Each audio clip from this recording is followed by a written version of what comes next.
Hi, my name is Andrew Boys, My name's Ryan DeNoma. I'm Anna Konieczynski. and we are here to talk to you about our capstone project on coping mechanisms for stress and anxiety in undergraduate nursing students. We decided to look into this topic as we found statistics that show 30.2% of nursing students report high levels of anxiety and 82.4% of nursing students report moderate levels of stress. Based on these alarmingly high numbers, we decided to create a project investigating coping mechanisms for stress and anxiety in nursing students. To begin our project, we reviewed current evidence on the topics of stress and anxiety in nursing students and coping mechanisms for this topic. We found relevant research articles using the databases CINAHL, Google Scholar, and PubMed. Some keywords we used in this search were nursing students, stress, anxiety, coping mechanisms, and relief. The search limits we used to specify our research were peer-reviewed articles, full text available, English language, and articles used in the past 7 years. While looking at current evidence, we noticed several recurring coping mechanisms that occurred across our research. We decided to group these coping mechanisms into four main topics to educate undergraduate nursing students on.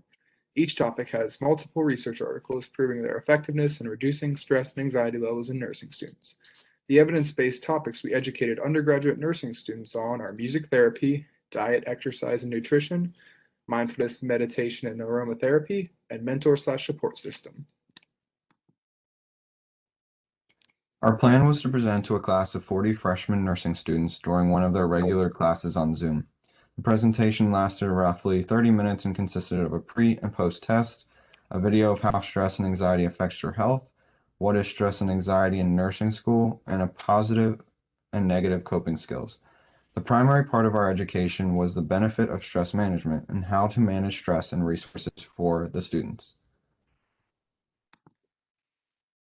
For our evaluation, we had 10 questions that were included in the pre-survey and 8 questions in the post-survey, 6 of which were the same on both the pre and post-surveys.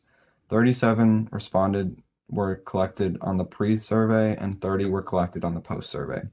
Out of the 37 responses on the pre-survey, 94.6% of students stated that their stress and anxiety levels increased since starting nursing school. After the education presentation, 73% of students were able to identify at least one of the four main positive coping skills, and overall, the goal of the education, educating these students on the coping skills for stress and anxiety, was achieved.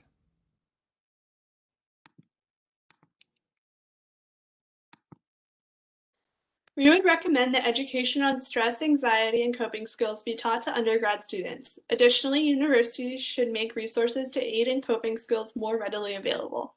This study's limitations included that the information was presented to a small population and there were not an equal number of pre and post surveys.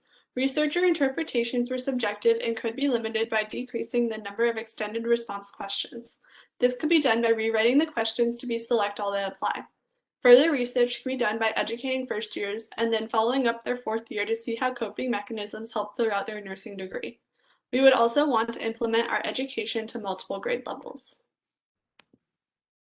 In conclusion, academic demands of nursing programs are growing, as are the stress and anxiety associated with increasing workloads. By teaching nursing students coping mechanisms such as music therapy, mindfulness exercises, mentorship, and physical wellness, stress and anxiety levels will be significantly decreased. Our research showed that an increased knowledge of stress and anxiety management and retained methods on how to positively cope are significant in successfulness in nursing school and professional careers.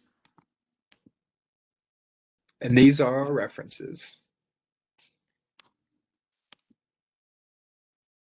All right, well, that was perfect.